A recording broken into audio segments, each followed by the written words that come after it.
Bakit tuwing Lunes ipinagdiriwang ang National Heroes Day? Noong una, walang tiyak na araw ang pagdiriwang ng Araw ng Mga Bayani. Taong 1931, itinakda ito ng pamahalaan tuwing ika-30 ng Nobyembre bilang pag-alala kay Andres Bonifacio, pero kalaunan ay kinilala na rin ito bilang araw para sa lahat ng bayani. Ngunit noong 2007, ipinatupad ang holiday economics sa ilalim ng Republic Act No. 1472. Layunin ng batas na ito na ilipat ang mga holiday sa pinakamalapit na Lunes upang magkaroon ng mas mahabang pahinga o long weekend ang mga manggagawa at para rin sa pagpapasigla ng lokal na turismo.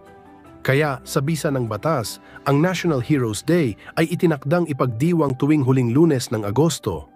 Hindi para baguhin ang kahulugan ng okasyon, kundi para bigyang daan ang sabayang paggunita at mas mahabang oras ng pag-alala sa mga bayani ng bayan.